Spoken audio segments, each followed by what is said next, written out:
Bangladeshi passport use করবেন অথবা বাংলাদেশের নো ভিসা স্ট্যাটাস নেবেন, তাদের প্রত্যেককেই এই পাসপোর্টের মেয়াদকালে প্রতি বছর একটি নির্দিষ্ট পরিমাণ টাকা বৈধ চ্যানেলে বাংলাদেশে প্রেরণ করতে হবে। যদি তিনি বৈধ চ্যানেলে বাংলাদেশে প্রেরণ করেন, সরকারি সিস্টেমে প্রেরণ করেন, তাহলে তার পাসপোর্টটি নবায়ন হবে, তার নো ভিসাটি নবায়ন হবে। যদি এটি না করেন, তাহলে পাসপোর্ট এবং নো ভিসার ক্ষেত্রে রাষ্ট্রকে বিবেচনা করতে হবে আদৌ তাদের বাংলাদেশের নাগরিকত্ব বা পাসপোর্ট বহন করার প্রয়োজন আছে কি না। এই বিষয়টি আমি সরকারকে বিবেচনা করার জন্য সবিনয় অনুরোধ করছি। আসসালামু আলাইকুম রহমতুল্লাহ বারাকাতুহু। কেমন আছেন সবাই? আশা করি ভালো আছেন। আমি আলহামদুলিল্লাহ ভালো আছি। তো আজকে নতুন আরেকটা ভিডিও নিয়ে আসলাম, আশা করি আমার সম্পূর্ণ ভিডিওটা দেখবেন। তো চলেন কিছু কথা বলা যাক। আজকে এক এমপি, বাংলাদেশে এক এমপি সংসদে গিয়ে সেরা বলে যে টাকা যদি প্রবাস থেকে ব্যাংকের মাধ্যমে সরকারিভাবে না পাঠায় তাহলে কি করবে?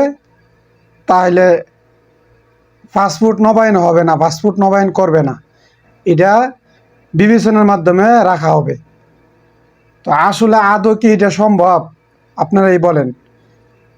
যে বাংলাদেশে প্রবাসীরা এত অবদান বাংলাদেশে রাখে, এত অবদান রাখার পরেও আজকে টাকা না পাঠানোর কারণে, আজকে টাকা যদি না পাঠায়, যদি বিভিন্ন অবৈধ পন্থা অবলম্বন করে, তাহলে যদি পাসপোর্ট মানে বানানোর জন্য দেয় অথবা যে কোনোভাবেই হোক পাসপোর্ট আটকে দিবে।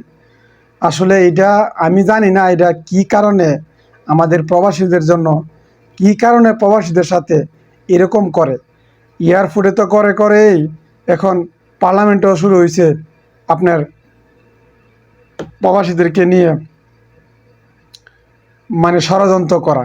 এমনিতে তো প্রবাসীরা শান্তি নাই দেশের মাটিতে, আবার তারা সংসদে গিয়ে শুরু করছে বিভিন্ন ধরনের কথাবার্তা, বিভিন্ন ধরনের কিছু। আরে ভাই, আজকে যদি প্রবাসীরা যে টাকা বাড়িতে দেশে না পাঠাইতো, তাহলে আজকে এই বাংলাদেশের অর্থনৈতিক শাখা সচল এখনো থাকতো না, এই পর্যন্ত থাকতো না। আপনি জানেন করোনাকালীন সময় এই প্রবাসীদের যখন সব কিছু বন্ধ ছিল, বাংলাদেশের পৃথিবীর মাঝে সব কিছু আপনার বিভিন্ন ধরনের বিভিন্ন বড় বড় কোম্পানি, বিভিন্ন বড় বড় মিল ফ্যাক্টরি সব কিছু বন্ধ ছিল।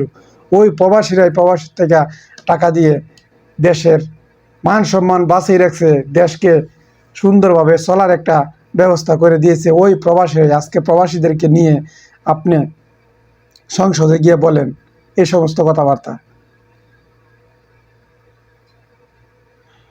এই সমস্ত কথাবার্তা বলেন। ওই যে এই ভিডিওটা, আমি একটা ভিডিও আপনাদেরকে দেখাইছি, এই ভিডিওটা আপনারা শুনছেন, দেখছেন। আসলে দেখেন কতটুক মন মানসিকতা হলে মানুষ এই সমস্ত কাম কাজ করতে পারে। এটি কোনো কথা হইলো? এটি কোনো কথা হইলো? বলেন। কেন এত প্রবাসীদেরকে নিয়ে কেন এত চুলকানি,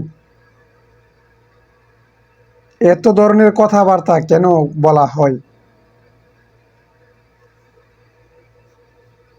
দেশে গেলে আপনারা সবাই জানেন, দেশে যখন একজন প্রবাসী অনেক বহু টাকা খরচ করে যেতে হয়, ছুটিতে যাক যেভাবেই যাক, অনেক টাকা পয়সা খরচ করে দেশে যাইতে, কিন্তু দেশে গিয়েও বিভিন্ন ধরনের হয়রানির শিকার হতে হয়, বিভিন্ন ধরনের হয়রানির শিকার হতে হয়। এমনকি পরিবারের কাছেও গিয়েও কিছু কিছু ফ্যামিলি আছে, পরিবারের কাছে গিয়েও শান্তি পাওয়া যায় না, শান্তি নাই। তো আমরা এত কিছু করি প্রবাস থেকে, আর আপনারা চিন্তাধারা করেন কিভাবে প্রবাসীদেরকে বাস দেওয়া যায়, ওই চিন্তাধারা করেন। ওই চিন্তাধারা সবসময় করার তাহেন। আসলে এটা ঠিক না বা এটা ঠিক না।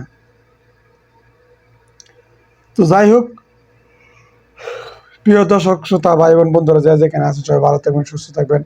আর আমার ভিডিওটা যদি ভালো লাগে তাহলে আমার চ্যানেলটাকে সাবস্ক্রাইব করে দিবেন। আল্লাহ হাফেজ।